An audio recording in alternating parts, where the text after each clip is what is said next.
So brothers and sisters, there is no doubt that to deliberately miss the prayer, there is no doubt that to deliberately miss your salah is such a major sin.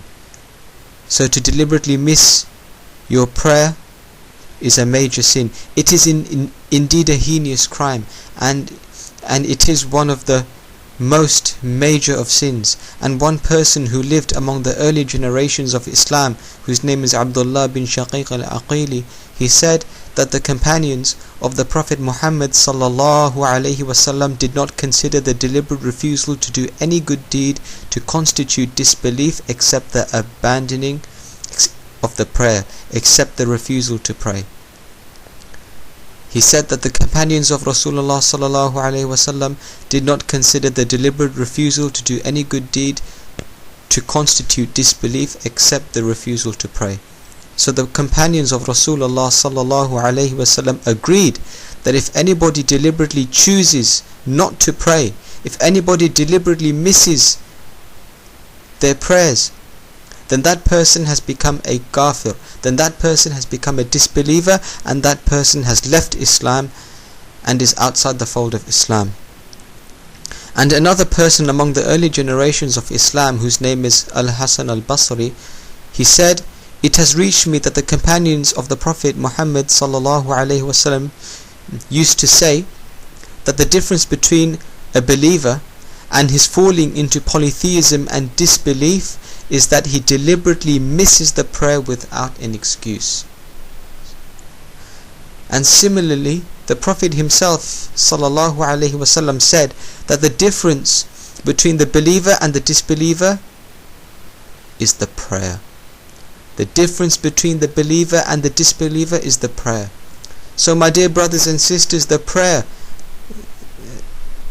the salah, the prayer is so important, because the prayer is what differentiates between tawheed and shirk.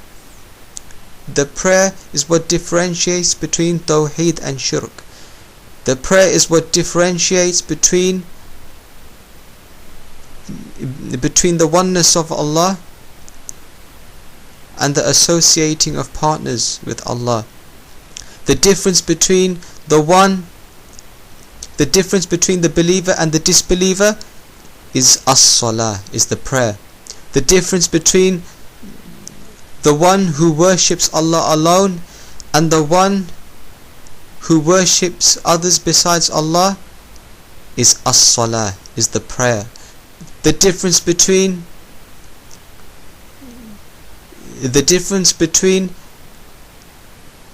believing in Islam and rejecting Islam is the prayer. The difference between believing in Islam and disbelieving in Islam is the prayer. The difference between believing in Allah and His Messenger and disbelieving in Allah and His Messenger is the prayer. So the prayer is the deed that differentiates between belief and disbelief. It differentiates between Iman and Kufr.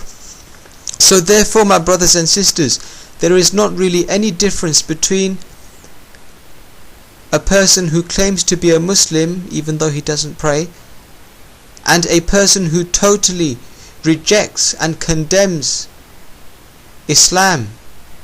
There is not really any difference between one who claims to be a Muslim but doesn't pray and a person who disbelieves in Allah and in His Messenger. And some scholars of the past, and maybe also some scholars today, they have expressed their opinions regarding the state of a person who does not pray. So some scholars say that if a person claims to be a Muslim even though he doesn't pray, then that person is a murtad, that person is an apostate, and that the funeral prayer should not be done on that person. So some scholars say that if a person deliberately abandons prayer, then when that person dies, then the funeral prayer is not allowed to be done for that person. And they also say that if a person abandons prayer, then that person is not allowed to be buried with the Muslims. that person is not allowed to be buried in the Muslim graveyard. Some scholars also say that the marriage between the one who prays and the one who does not pray is not valid. And another opinion among scholars is that a person who deliberately abandons prayer is not allowed to slaughter any meat. And if he does slaughter meat, then that meat is not halal. That meat is unlawful. However, my brothers and sisters, these are just the opinions of some scholars. These are just the opinions among scholars. We cannot be sure whether these opinions are really true or not.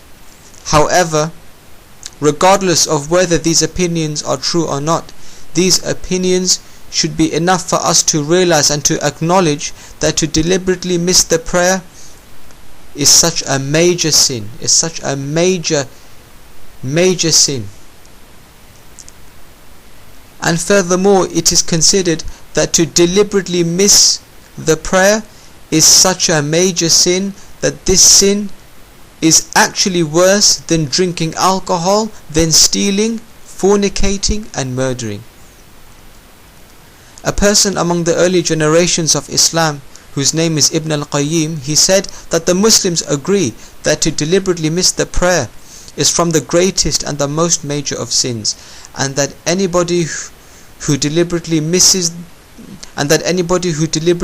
the prayer is more sinful in the sight of Allah than a person who commits murder, steals wealth, fornicates and drinks alcohol, and that he is exposing himself to the punishment and the anger of Allah in this life and in the next. So it is considered that to deliberately miss the prayer is such a big sin, it is such an enormous sin, that this sin is actually worse than drinking alcohol and murdering and stealing and fornicating. It is considered to deliberately miss the prayer is considered to be worse than those sins. So brothers and sisters, think about this very carefully. If abandoning the prayer is worse than those crimes, if deliberately missing the prayer, if to deliberately miss the prayer is worse than those crimes, then just imagine, then imagine how sinful it must be to deliberately miss the prayer. Imagine what a major sin, what a huge sin it is to deliberately miss the prayer. Therefore those who deliberately miss the prayer are committing such an enormous, such a tremendous, major sin.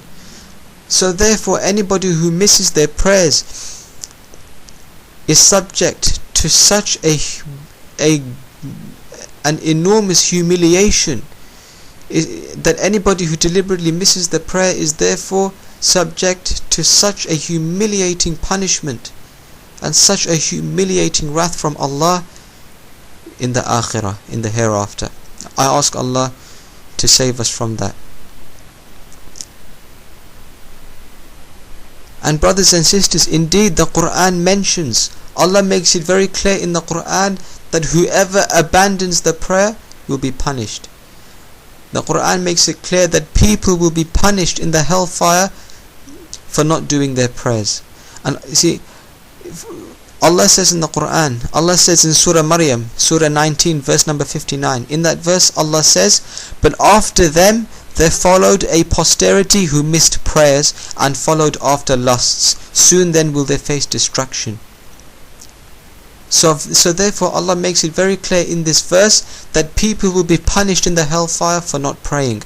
And also another place in the Quran where Allah makes it clear that people in the hellfire will be punished for not praying is that Allah says in the Quran, "What led you into the hellfire?" The sinners will be asked, "What led you into the hellfire? Why are you in the hellfire?" And then they will reply, "Because we are in the hellfire because we never used to pray. We never prayed. We are in the hellfire because we are in the hellfire because we never prayed." This is what they will say. So the Quran makes it very clear that people will be punished in the hellfire for not doing their prayers.